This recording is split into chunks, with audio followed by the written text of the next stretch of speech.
Welcome to BBC World News. South Sudan has now formally declared its independence. The Declaration of Independence was read before tens of thousands of singing and cheering people who had gathered in the capital, Juba. Foreign leaders, including the President of the North, Omar al-Bashir, are also participating in an official ceremony. It is, of course, still taking place. We have had continuing coverage here on BBC World News. Let's go live now to Juba. Our correspondent there is Will Ross, and also on the line from Khartoum, my colleague Zainab Badawi. Let's start with you, Will, in Juba. So we're expecting more speeches from foreign dignitaries. There's plenty of caution ahead, but today really is about celebration, of course. It is about celebration, and tens of thousands of people have come here to witness this occasion. Huge cheers went up when the South Sudan flag was raised. President Salva Kiir of South Sudan has just been sworn in. Now behind me, the President of Kenya, Mwai Kibaki, has just given his congratulatory message. So all the speeches are really about, well done South Sudan. But I think, away from the speeches and the glitz and the glamour of today, people have to get the message that this country really is beset by a huge amount of problems. It's been, because of the civil war with the North, the lack of development here is simply staggering. 1 in 7 children doesn't live to see their 5th birthday. Other, statistics to do with maternal mortality are amongst some of the worst in the world. Then there's also the issue of insecurity. So while everybody here is saying, yeah, well done South Sudan, this is a great day, there are in fact different rebellions popping up in the south. The government here in the south blames the north and says you're still trying to destabilize us. So there are still issues going on, and in the north of the border there's been bombing of groups that are allied to the south here. So the relationship between the north and the south is still very poor, and the question now is, because that border is rich in oil, are they going to agree to share the oil, or are they going to fight to ensure that each country gets a greater share? So jubilation today, but great challenges ahead. Will, how was Omar al-Bashir greeted upon his arrival there at the ceremony? Well, I wouldn't describe it as euphoria. He was welcomed, and he gets a big cheer here, but everybody here sees him really as a man who has led a government that has caused misery for people here in the south. I think they, in one way, appreciate the fact that he didn't block this process to independence. He didn't block the referendum. Many said, oh, President Bashir won't allow the South to break away. There'll be a return to war. They won't. But President Bashir is now saying, look, we've let you break away. And some are, wondering whether some of the sanctions on President Bashir will be lifted. But there are still great concerns. Aerial bombardments by the Khartoum government still near the border areas are going on, as well as in Darfur, in North Sudan. So lots of problems. But I think the reception for President Bashir, in one way, was saying, well, thanks for letting us go. How worried do you think the non-Dinka people are in the south, Will? Well, there are concerns. The South has an enormous number of tribes here. The intertribal clashes have been going on for many, many generations. And the problem now is there are more and more weapons in the hands of people.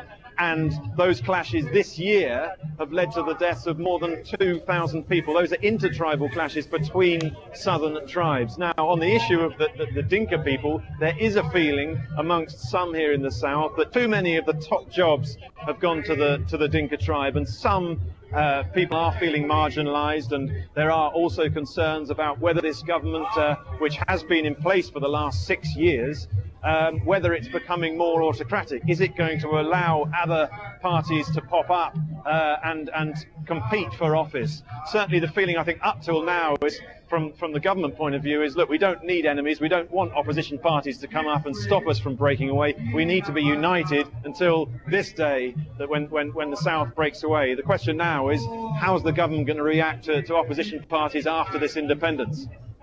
All right, Will Ross in Juba for the moment. Thank you very much indeed. Let's cross live now to Khartoum, and Zainab Badawi is there. Zainab, this is almost the birth of two nations, really, isn't it? Because Omar al-Bashir says a new constitution is going to be written for the north.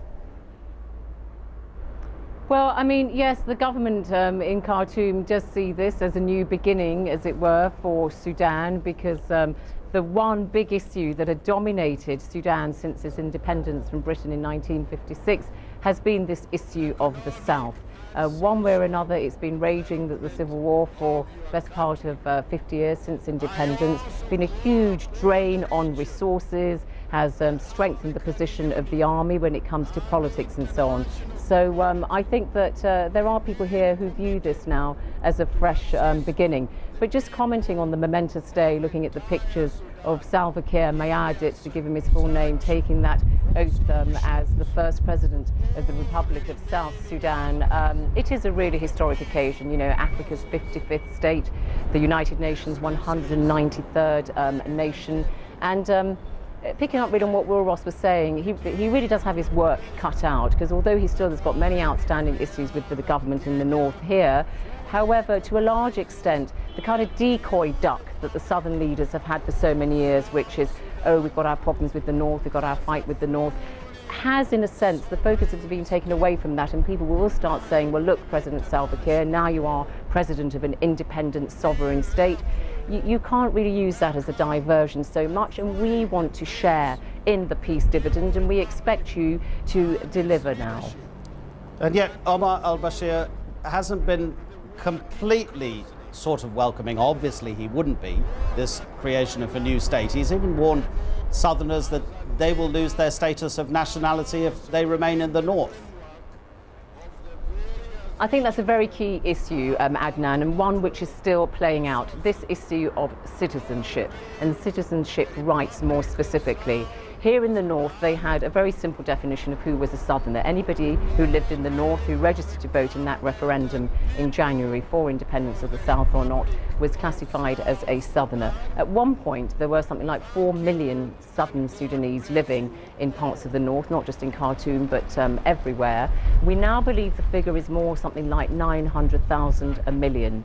And the government here in Khartoum has said, look, we are going to guarantee people's rights, property rights. There are going to be no forced deportations. We're going to allow a transitional period of 9 months for people to relocate.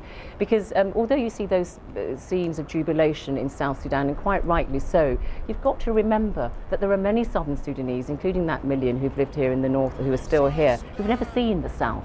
They've been born and bred in the north. They've no ties to the south. Many of them have enjoyed really good positions and a good standard of living here. And all of a sudden they've been told, look, pack up your bags and go. I mean, I was speaking to a southern Sudanese woman, a politician, who was an advisor to President Bashir. She said, look, Zainab, I consider him a friend. I admire him even, she said. She heads the ruling National Congress's party's division in the south, or at least she did. She's now going to form a new party. So, you know, you've got to remember that southern Sudanese did have vested interest here in the north. And so this issue of citizenship rights has really got to be very, very carefully monitored, and the United Nations and NGOs are doing that to make sure that people don't fall between the cracks. So with the North owing $38 billion in foreign debt, Zainab, how worried exactly are they about the oil that the South now owns? Yeah, well, on this issue of debt, external debt, Sudan's external debt, just before the South became independent, that's about $38 billion, a huge amount.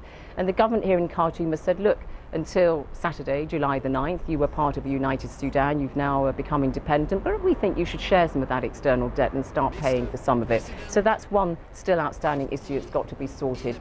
On the oil, is the share 45, 55, is it 60, is it 40? How North Sudan will get its share of the oil revenue is in this way. It owns the pipeline that takes the oil from the south to Port Sudan. It has the refineries, so it actually refines the oil to make it suitable for export. And of course, the only port in the country that the South can use is Port Sudan. South Sudan is a landlocked nation. It needs Port Sudan, so they can also be charged fees for that.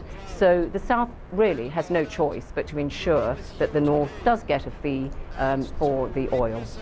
All right, Zainab Badawi in Khartoum for the moment. Thank you very much indeed. Just quickly back to Will Ross in Juba, where that ceremony and the Declaration of Independence, the new nation being born, that ceremony continuing. Will, just about the all-pervasive philosophy of the governing, of the SPLM, the governing party, and many people have said that it's so pervasive that it's just not inclusive enough. And of course, there are other groups in South Sudan who need to be incorporated. The United Nations has a long-standing commitment. Yeah, that's right. There were quite a lot of complaints around the time of the elections from the smaller parties saying they weren't given a fair chance. But I think, remember that the SPLM has come out of a rebellion, out of an army, the SPLA, that was fighting for freedom. They were fighting against what they said was, the oppression of the North. So up until this moment, everybody's effort has been really to try and get to this stage of independence. And I think, when it came to things like elections, the government and the officials in the SPLM were saying, look, we don't need different groups popping up and causing chaos now. Let's get to the finish line. The finish line is this day today, the birth of this new nation. So I think really the question is this government going to now address the key problems and tackle the corruption, which is also a worry here? Because unless they can address the issues of insecurity and make the guns go quiet, they're not going to have the resources to spend on the education and the health to get this nation off its knees. The key question now really is, how is the oil money going to be spent? Is it going to be spent well? Or is it going to be spent as it is now on the military? Right now, the military budget is about 3 times that of education and health combined. That'll have to change if this country is going to stay stable and succeed. All right, Will Ross, thank you very much indeed. And thanks also to Zainab Badawi, our colleague in Khartoum. Well, that ceremony, the Declaration of Independence, having been read in the new southern Sudanese capital, Juba, the ceremony continues with foreign dignitaries now speaking there. You are watching BBC World News.